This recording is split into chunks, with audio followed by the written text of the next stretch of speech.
Hello and welcome to a new video. My name is Martin and today we're going to be looking at IELTS Academic Writing Task 1 and what to expect with this part of the test. Now, the majority of students prepare for Task 2, but they fail to understand what is expected of them within Task 1. So hopefully this video does help you. And if it does, hit the like button. Also, don't forget to subscribe, hit the notification bell because you'll be notified and informed when I upload another related video. So let's get started and begin. Now, in terms of general information about Task 1 for the IELTS Academic Writing, essentially you need to spend about 20 minutes on IELTS Writing Task 1. So it's quite short, quite condensed, and you have to spend a bit of time preparing and achieving that 20-minute time mark. You need to write at least 150 words, and when it comes to the IELTS writing within the rubric or the question, it says write at least 150 words. What this means is that you need to write 150 words or more. I would recommend, because you have that flexibility of writing more than 150 words.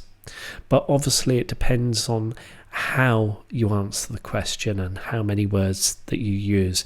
If you write less than 150 words, then you're going to have some problems. The next thing to think about is that the overall mark for writing Task 1 is a third of your overall writing score. Obviously, many students prepare for Task 2 because it's worth 2/3 of the mark, but Task 1 is where students start to fall down on. Within writing Task 1, you may encounter one of 7 different diagrams to report on. There's 7 different chart types, and these include a bar chart, a line graph, a pie chart, a table, a process diagram, a map, and a combination of 2 from above.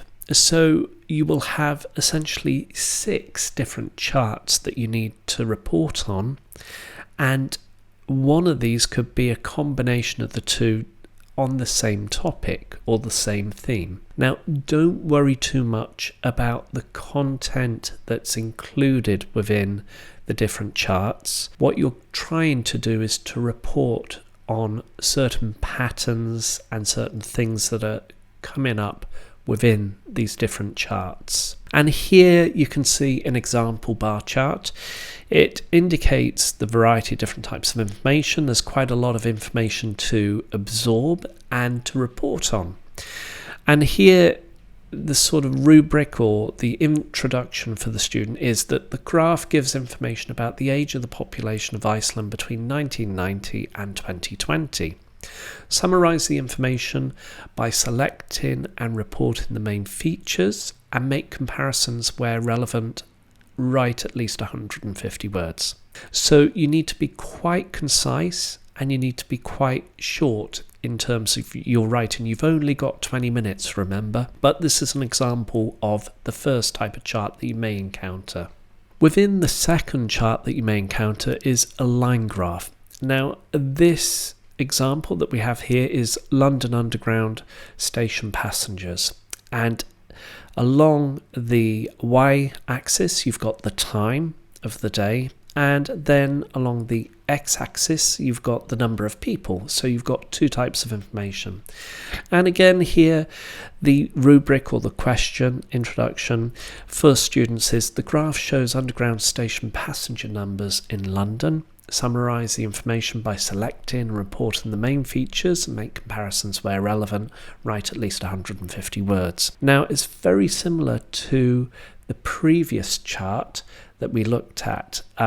You're essentially summarising the main information, reporting and making comparisons where necessary. So you can start to see there's a certain element occurring within the Task 1 writing question. The third chart that you may encounter is the pie chart. And here in this example, you have two different pie charts, one from 1966 and another from 1996. You may encounter just one pie chart, but here in the example we have two spread across 30 years. The rubric or the question is that the charts below show US spending patterns between 1966 and 1996. Write a report for a university lecturer describing the information below. Write at least 150 words. So here you have a variety of information within both of the pie charts. You have the spending on food, cars, petrol, restaurants, furniture, computers, books. And both of these within a 30-year time period. Essentially what you're going to be doing is you're going to analyse very briefly, pull out all the necessary information and then report it. Okay, so that's all you need to do. Again, quite concise, time restriction, it's very short, and you need to spend a very short amount of time preparing and then writing for task 1. The fourth type of chart that you may encounter is a table, and here we have participation in cultural activities by age. And along the first row, we've got the types of cultural activities. We've got any performance, undertaking any crafts, cultural purchases, visual arts, writing, computer-based. And then sort of asterisks here, dancing, singing, playing musical instruments and acting. So that's any performance. Now let's have a look at the question and the rubric. And the question is, the table below shows the results of a survey that asked 6,800 Scottish adults aged 16 years and over whether they had taken part in different cultural activities in the past 12 months. Summarise the information by selecting and reporting the main features and make comparisons where relevant. Write at least 150 words. You're summarising the key information, comparing where necessary, and looking at the main features and making comparisons. So again, it's very predictable, so you can start to see what to expect within the questions themselves. The fifth chart is a process diagram. Now this could be a variety of different processes. It could be about scientific process, it could be about man-made or natural processes, and in the example here we have a man-made process, and here you can see from the pictures that it's about recycling, and we've got used cans collections, cleaning, sorting, heating, melting, rolling, recycling, reusing. So this is a diagram, an example that we have here. Now looking at the question, let's have a look. So the diagram below shows the recycling process of aluminium cans. Summarise the information by selecting and reporting the main features and make comparisons where relevant. Write at least 150 words. So within the process diagram, you will need to explain the different processes that are occurring in quite a short, restricted time period. So again, it's quite predictable, quite expected, but we'll look at this in more detail maybe in a future video. The sixth chart that is expected within IELTS Academic Writing Task 1 is maps. You may have one map, you may have two maps. If it's two maps, you're going to be very similar to the pie chart. It's going to be the differences between certain time periods. Or it could be one map where a council is trying to consider where to put a housing plot or something like that. Okay, but within this example question that we've got here about a map, we've got north, we've got 5 kilometres to Surrey, 7 kilometres to Cheltenham, we've got Canterbury, we've got S1, S2, and a bit more information there. So in green we've got countryside, in a sort of beige whitey sort of colour we've got housing, the sort of lines with the arrows in brown are main roads. You got a town centre, no traffic zone. You got a university in blue. So there's a bit of information there, and you need to pull out that sort of information and make it more informative and report on the information. So here in the map, in the rubric and the question, we have the map below is of the town of Canterbury. A new school, S, is planned for the area. The map shows 2 possible sites for the school, S1, S2. Summarise the information by selecting and reporting the main features and make comparisons where relevant. Again, we've got write at least 150 words. So you can see that there's a sort of expectation. It's not so different to the other sort of charts, but it's the only difference is it's a map. The 7th chart that you may encounter is a combination of 2 different charts. In the example here, we've got a pie chart and we've got a line graph as well. And you can see here in the example that both charts are related to Coca-Cola. Within the question, we've got the chart and graph below give information about sales and share prices for Coca-Cola. Summarise the information by selecting and reporting the main features, make comparisons where relevant, write at least 150 words. Now, those are the 7 types of charts that you may encounter within IELTS Academic Writing Task 1. Again, I'm going to make a video in more detail on each individual task with a model answer and how best to prepare for that sort of writing. Just a few general tips in terms of approaching any of the charts in IELTS Academic Writing Task 1. Now, in terms of the first tip, let's have a look at the structure of IELTS Writing Task 1. Within the structure, you're expected to start with a brief introduction. And this is a general statement, and you need to introduce the diagram or the graphs. So the general statement could be about the overall theme, just to guide the reader into it, and then you're introducing the main charts that you're dealing with. The next stage of the writing is to provide an overview. Okay, and if you're going for bands 7 plus, you need to include an overview for your writing. An overall provides a general view of patterns or trends. Okay, so you have your introduction, then you have your general view and general analysis of general patterns and trends within the chart or charts. The next step is to have detailed paragraph 1 or detailed paragraph 1 and 2, depending on how many charts that you're dealing with. And in here you need to provide a bit more information about the graph, referring to the data. This is where you have a sort of very broad introduction. It starts to go a little bit more detailed with a general view of patterns and trends, and a bit more detailed in terms of the paragraph, the next stage, the detailed paragraph, where you're looking at more focus within the data.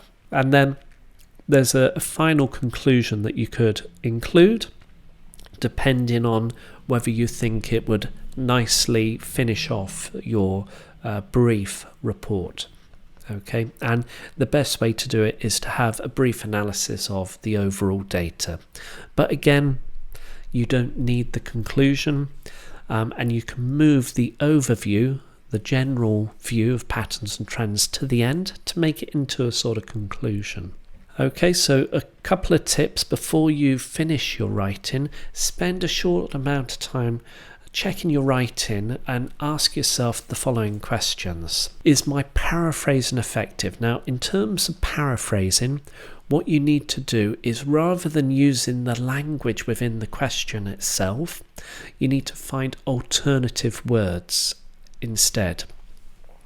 Some of the words within the question itself, you may not find alternative words, but again, try and find suitable alternative synonyms within your writing, because you're going to be marked down if you use the language within the question. The next question that you could ask is, are key features included, and is this information that I've included correct? Sometimes some of the reported information is incorrect, so you need to have a look at that as well in a bit more detail. Check whether the overview is clear. Have you included very clear, broad patterns and trends for the overall chart or charts? The next question is, are included details accurate? Again, a bit more about the second question, but you need to check whether the information that you've included is accurate and correct. If it's not, you're going to be marked down again.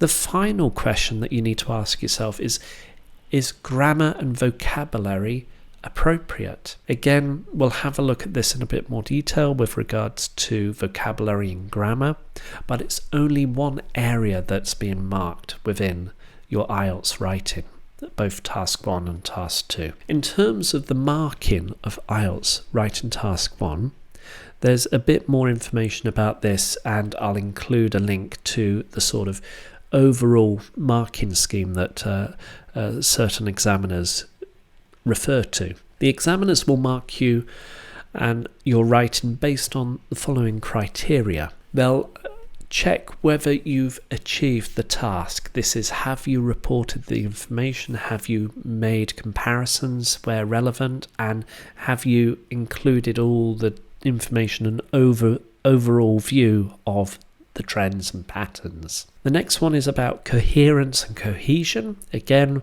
we'll have a look at a bit more information and maybe a future video about cohesion, coherence, but this is worth 25%. The next is lexical resource, and that's 25%. It may look a little complicated, lexical resource, but essentially what this means is vocabulary. Are you using appropriate vocabulary? And the final one is grammatical range and accuracy, and this is worth 25%. So if you have a look at all these 4 different areas of marking criteria, grammar, range and accuracy is only worth 25%, but you need to have a look at the other areas in terms of your writing as well, as each of those are worth 25%. A couple of final tips for IELTS Writing Task 1. Find suitable tasks to practice writing and time yourself.